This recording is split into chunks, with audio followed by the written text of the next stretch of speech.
Hello అండి, అందరికీ నమస్తే. Welcome to red TV. నేను హారిక. సో ఫైనల్ గా ఢిల్లీలో జెండా పాతింది బీజేపీ. దాదాపు 1884 ఓట్ల తేడాతో కేజ్రీవాల్ పైన గెలిచారు పర్వేష్ సింగ్. సో ఫైనల్ గా ఆయన సీఎం అవ్వబోతున్నారా, మరి ఇంకా ఎవరైనా అవుతున్నారా అని చెప్పేసి చాలా మంది డౌట్స్ అడిగారు. మరి ఏం జరుగుతుంది అనేది నెక్స్ట్ చూడాల్సిందే. మరి బీజేపీ నుంచి ఎవరు సీఎం అవుతారు అనేది. కానీ పర్వేష్ సింగ్ అవుతారు అని చెప్పేసి అయితే స్పష్టంగా తేలిపోయింది. కానీ ఇంకొక మాట ఏంటంటే, అసలు కేజ్రీవాల్ ఎందుకు ఓడిపోయారు అండ్ కేజ్రీవాల్ చేసిన తప్పిదాలేంటి, ఇంకా అక్కడ తీసుకురావాల్సిన పథకాలేంటి, అసలు చేయాల్సింది ఏంటి? ఆల్రెడీ ఆయన విద్య వైద్యం రెండు ఫ్రీగా ఇస్తున్నప్పుడు అసలు ఏం జరుగుతుంది?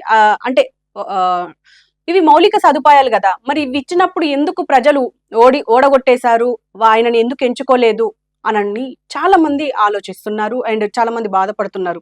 దాదాపు 10 సంవత్సరాలైంది అవినీతి వ్యతిరేకంగా మేము పనిచేస్తామని చెప్పేసి హయాంలోకి వచ్చారు ఆమ్ ఆద్మీ పార్టీ నుంచి కేజ్రీవాల్. అండ్ అది స్థాపించి 10 సంవత్సరాలు కంప్లీట్ అయిపోయింది. ఇప్పుడు ఈ పార్టీ ప్రతిపక్షంలో ఉండబోతుంది. మరి ఎలా ఉండబోతుంది? కానీ ఈయన ఓడిపోవడానికి కారణం ఈయన చేసిన ఓవర్ యాక్షన్ అని చెప్పేసి చాలా మంది అంటున్నారు. అందులో ముఖ్యంగా ఒక వీడియో వైరల్ అవుతుంది, అది కూడా మీకు వినిపించే ప్రయత్నం చేస్తాను. मैं नरेंद्र मोदी जी को कहना चाहता हूँ, मोदी जी इस जन्म में तो आप हमको नहीं हरा सकते दिल्ली के अंदर आम आदमी पार्टी।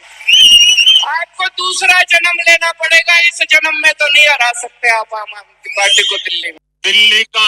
సో మీకు ఇక్కడే అర్థమైపోయి ఉంటది. దీన్ని నేను తెలుగులో చెప్పడానికి ప్రయత్నం చేస్తా. ఏంటంటే, ఒకవేళ మోదీ నన్ను ఈ ఢిల్లీలో ఓడించాలని ప్రయత్నం ఏమైనా చేస్తే దాన్ని విరమించుకోండి, మీకు ఇంకో జన్మ పడుతుంది, ఆ జన్మలో కూడా ట్రై చేసుకుంటే చేసుకోండి అని అంటున్నారు.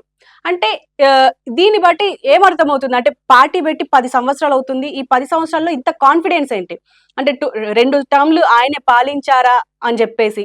అండ్ ఇంకో పక్క ఎంత ప్రతిష్టాత్మకమైందో బీజేపీ అందరికి తెలిసిందే. భారతదేశంలో ఎప్పటి నుంచో వాజ్పేయి నుంచి, అంతకు ముందు జయశంకర్ నారాయణ నుంచి వస్తున్న పార్టీ. సో ఇప్పుడు ఆ పార్టీ అసలు ఢిల్లీలో వచ్చే అవకాశమే లేదు అని అంటున్నారు. కరెక్టే, ఎందుకంటే దాదాపు 25 ఇయర్స్ అవుతుంది. ఇంతవరకు ప్యూర్ గా అంటే ఒక పక్క ఢిల్లీలో ఎప్పుడు ఉంది అంటే, కాంగ్రెస్ కేంద్రంలో ఉన్నప్పుడు ఢిల్లీలో బీజేపీ ఉండేది. మరి ఇప్పుడు అలాంటి పరిస్థితులు లేవు. ఇప్పుడు బీజేపీ ఢిల్లీలో ఇప్పుడు జెండా బాతింది. సో 25 సంవత్సరాల తర్వాత ఒక పక్క అటు బీజేపీ కేంద్రంలోనే ఉంది, ఇప్పుడు ఢిల్లీలో కేంద్రంలోనే ఉంది. అయితే దాదాపు మొన్న రీసెంట్ ఒక బీజేపీ నేత కూడా అన్నారు, ఢిల్లీ గుండెల్లో మోదీ ఉన్నారు అని చెప్పేసి. మరి ఢిల్లీ గుండెల్లో మోదీ ఉన్నారా అంటే ఇప్పుడు ప్రూవ్ అయిపోయింది, ఢిల్లీ గుండెల్లో మోదీ ఉన్నారు అని చెప్పేసి. దానికి సంబంధించి ఇప్పుడు మోడీ బయట కూడా ఒకటి విందాం. ఢిల్లీ के अंदर आम आदमी पार्टी, आपको दूसरा जन्म लेना पड़ेगा, इस जन्म में तो नहीं हरा सकते आप आम आदमी पार्टी को दिल्ली का मालिक होने का घमंड था उनका, सत्य सामना हो भी गया. సో మోదీ ఒకటే మాట అన్నారు, ఢిల్లీ మాలిక్ అతనే ఉన్నాడు అని చెప్పేసి. గమండ్ అంటే ఒక ఓవర్ కాన్ఫిడెన్స్ ఉందే, ఇప్పుడు అది కూడా క్లియర్ అయిపోయింది అని చెప్పేసి అంటున్నారు. సో ఫైనల్ గా చెప్పాల్సింది ఏంటి అంటే, ఈ ఓవర్ యాక్షన్ విషయంలో మాట్లాడుకుంటే, మనం దాదాపు మన తెలంగాణలో ఏం జరిగిందో మనం చూసాము. కేసీఆర్ ఆల్రెడీ 10 సంవత్సరాలు చేశారు. ఆయన చేసిన తర్వాత ఇక మళ్ళీ 3వ టర్మ్ కూడా మేమే వస్తాము, హ్యాట్రిక్ కొట్టబోతున్నాము అని చెప్పేసి చాలా ధీమా వ్యక్తం చేశారు. మిగతా ఎమ్మెల్యేలు, కార్పొరేటర్లు, బీఆర్ఎస్ లో ఎవరెవరైతే ఉన్నారో అందరూ చాలా కాన్ఫిడెంట్ గా ఉండే, తెలంగాణలో మళ్ళీ 3వ టర్మ్ కూడా మేమే వస్తాము అని చెప్పి. మరి ఏమైంది ఫైనల్ గా? ఏమైంది అసలు? కాంగ్రెస్ కి అసలు ఓట్ బ్యాంకే రాదు అని అనుకున్నారు.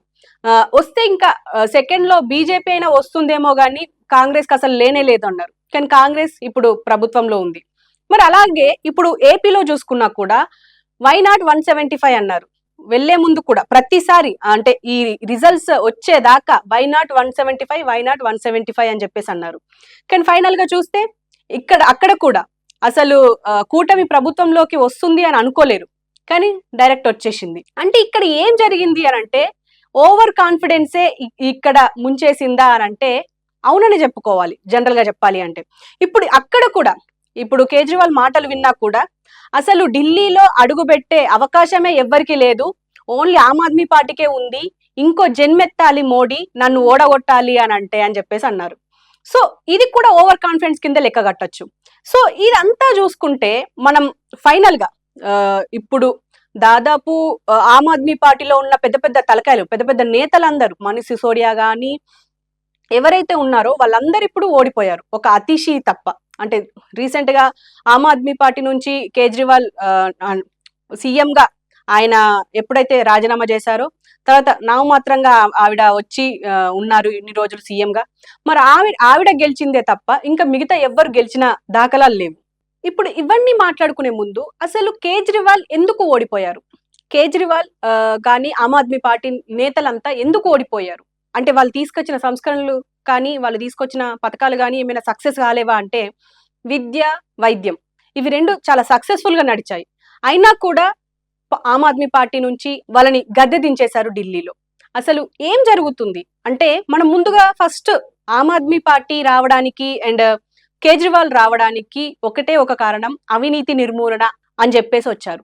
ఈ అవినీతి నిర్మూలన ఏంది అంటే ఎక్కడ అవినీతి ఉండొద్దు, అంతా సాఫీగా జరగాలి, క్లియర్ కట్ గా ఉండాలి, అసలు ఎక్కడ స్కామ్లు ఉండొద్దు, కాంగ్రెస్ అంటేనే స్కామ్ చేస్తుంది.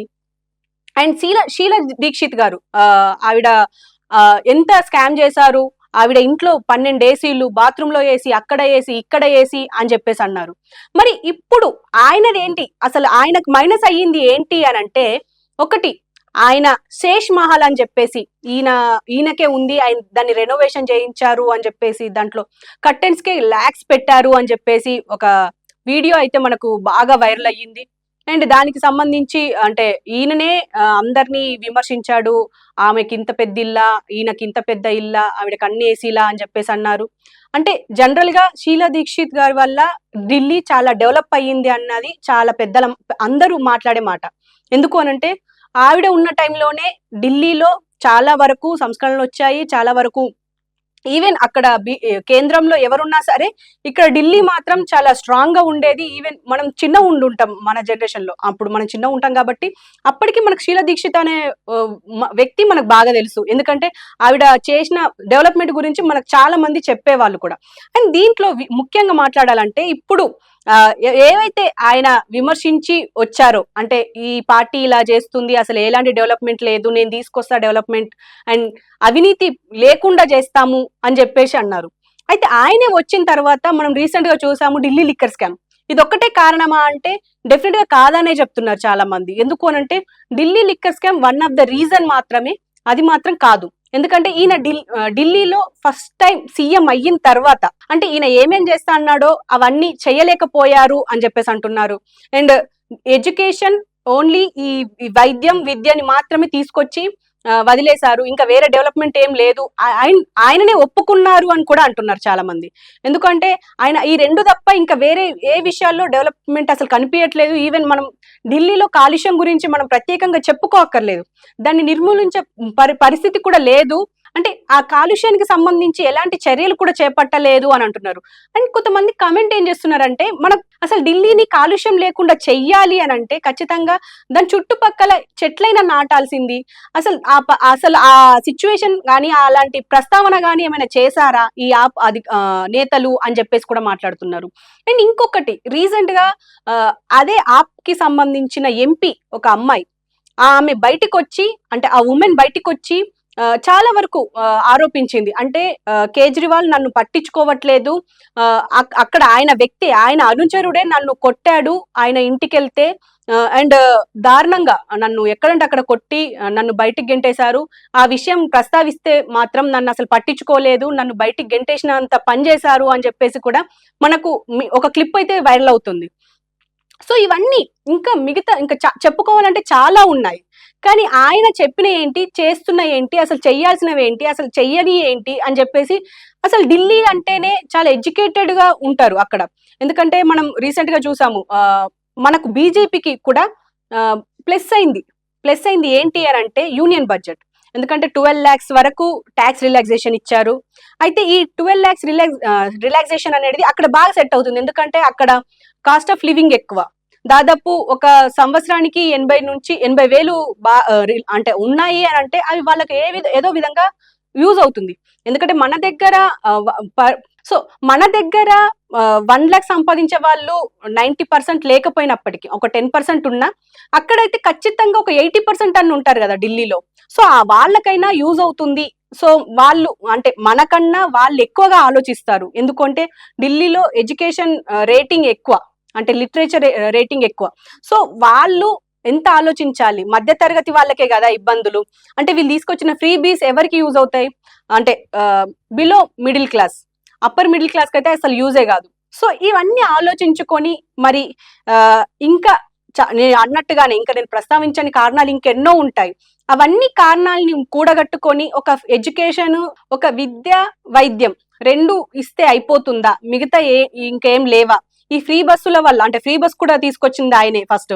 మరి ఈ ఫ్రీ బస్సుల వల్ల మాకేం ఉపయోగం, అంటే మేము 10 రూపాయలు సేవ్ చేసుకుంటే అయిపోతుందా అని చెప్పేసి కూడా అంటున్నారు. ఎందుకంటే మనం ఇప్పుడు హైదరాబాద్ లో కూడా చూస్తున్నాం, మాకు 10 రూపాయలకు 20 రూపాయలకు ముఖం వాచిందా.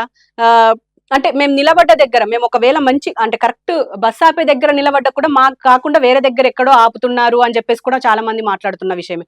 సో అక్కడ కూడా అదే జరుగుతుంది, అసలు మాకు గౌరవమే లేదు, ఈ గౌరవం లేని ఫ్రీ బస్సు మాకెందుకు అని చెప్పేసి అంటున్నారు. ఇలాంటి ఎన్నో ఉన్నాయి. సో ఇవన్నీ కారణాలు కూడగట్టుకొనే ఇప్పుడు ఢిల్లీలో ఆమ్ ఆద్మీ పార్టీ గద్దె దిగిందా అంటే అవుననే చెప్పుకోవాలి. అండ్ కేజ్రీవాల్ ఇప్పుడు మరి ప్రధాన ప్రతిపక్షంగా ఉండి మరి కంటిన్యూ అవుతారా, లేకపోతే ఆయన నెక్స్ట్ ప్లాన్ ఏంది, అండ్ ఆయన చేయబోతుంది ఏంటి? ఎందుకంటే రాజకీయంలో ఆయన ఆల్రెడీ కూరుకుపోయారు. సో ఆయన ఏం చేయబోతున్నారు అండ్ ఎలా ముందుకెళ్తారు అనేది ఖచ్చితంగా ఎదురు చూడాల్సిందే. ఎందుకంటే ప్రతిపక్షంలో ఉన్నోళ్ళు ఇప్పుడు మనము ఇక్కడ, సో ఇప్పుడు తెలంగాణలో చూసుకున్నా, ఏపీలో చూసుకున్నా ప్రతిపక్షం అసలు లోపలికి వెళ్ళడం కానీ, అంటే అసెంబ్లీకి వెళ్ళడం కానీ, మాట్లాడడం కానీ అసలు ఎక్కడ జరగట్లేదు. మనం ఇక్కడ చూసినా కూడా కేసీఆర్ ఎవరైతే ఉన్నారో అంటే మాజీ ముఖ్యమంత్రి, ఆయన కూడా వెళ్ళి అక్కడ మాట్లాడే పరిస్థితి అసలు మనం ఎక్కడ చూడలేము. సిచ్యువేషన్స్ కూడా చాలా తక్కువ అంటే అసలు మాట్లాడుకోవడానికి కూడా లేవు. ఈవెన్ అక్కడ కూడా ఇప్పుడు ఏపీలో కూడా అసలు జగన్ మాకు ప్రతిపక్ష హోదా ఇస్తే తప్ప నేను వెళ్ళను అని చెప్పేసి చెప్తున్నారు. ఏదేమైనా అంటే ప్రతిపక్షం ఖచ్చితంగా స్ట్రాంగ్ గా ఉండి ప్రజల తరపున మా ఇవి డిమాండ్స్ ఉన్నాయి, మీరు తీసుకొచ్చినవి ఇవి కరెక్టా కాదా అని చెప్పేసి డిస్కస్ చేసి జెన్యూన్ గా ఉంటే కానీ ప్రతిపక్షానికి అసలు ప్రాధాన్యతనే ఉండదు. సో ఇప్పుడైనా ఢిల్లీలో మన తెలుగు రాష్ట్రాలనైనా కొంచెం చూసి నేర్చుకొని ఆమ్ ఆద్మీ పార్టీ కానీ, కేజ్రీవాల్ కానీ ప్రతిపక్షంని చాలా సాఫీగా సాగిస్తారు అని చెప్పేసి అనుకోవాలి. నెక్స్ట్ 5 years తర్వాత మేబీ ఆమ్ ఆద్మీ పార్టీ రావచ్చేమో, లేకపోతే ఢిల్లీలో ఆల్రెడీ కేంద్రంలో ఆల్రెడీ బీజేపీ ఉంది కాబట్టి మేబీ మళ్ళీ బీజేపీ కొనసాగొచ్చు. ఏదైనా జరగవచ్చు రాజకీయాల్లో. ఈ రోజు ఇది ఉన్నది, రేపు ఇంకొకటి ఉంటది అని చెప్పడానికి లేదు, ఏమైనా జరగవచ్చు. కాబట్టి ఇంకొక రీజన్ కూడా ఉండొచ్చు. అంటే మనం జనరల్ గా మాట్లాడుకుంటుంది, చంద్రబాబు నాయుడు ఆల్రెడీ ఆయన జైలుకి వెళ్ళారు, వచ్చి సీఎం అయ్యారు అని చెప్పేసి అన్నారు. ఈవెన్ జగన్ కూడా అప్పుడు ఆయన జైలుకి వెళ్ళారు, వచ్చి సీఎం అయ్యారు. మరి ఇప్పుడు కేజ్రీవాల్ కూడా సీఎం అవుతారు అని చెప్పేసి కూడా చాలా మంది మాట్లాడుకున్నారు. కానీ ఏం చేద్దాం, ఆయన గెలవలేకపోయారు. దానికి చాలా రీజన్స్ ఉన్నాయి, మనం ఇందాక మాట్లాడుకున్నది. అండ్ కేకే అంటే సర్వేల ప్రకారం చూసినా కూడా అన్ని ఎగ్జిట్ పోల్స్ ఏమో బీజేపీ గెలుస్తుందన్నా కూడా కేకే అక్యురేట్ గా ఉండే కేకే మాత్రం ఖచ్చితంగా ఆమ్ ఆద్మీ పార్టీ గెలుస్తుంది అని అన్నారు. సో ఏదైనా ఏం చూసుకున్నా కూడా ఫైనల్ గా బీజేపీ ఇప్పుడు కేంద్రంలో ఇటు ఢిల్లీలో ఉంది. మరి ఏం చేస్తుంది, ఎలా చేస్తుంది, అండ్ ఆమ్ ఆద్మీ పార్టీ నుంచి కేజ్రీవాల్ ఏం చేస్తారు అనేది ఎదురు చూడాల్సిందే. అండ్ ఫైనల్ గా చెప్పాల్సింది ఏంటంటే ఇక్కడ ఓవర్ యాక్షనే నిజమయ్యిందా అని చెప్పేసి కూడా మాట్లాడుకోవచ్చు. ఎందుకంటే మనం మిగతా సీఎంలను చూసినాం, ఇప్పుడు ఈ సీఎం చూస్తున్నాం. ఇది రాజకీయ నాయకులు చూసి నేర్చుకుంటారేమో అని ఆశిద్దాం.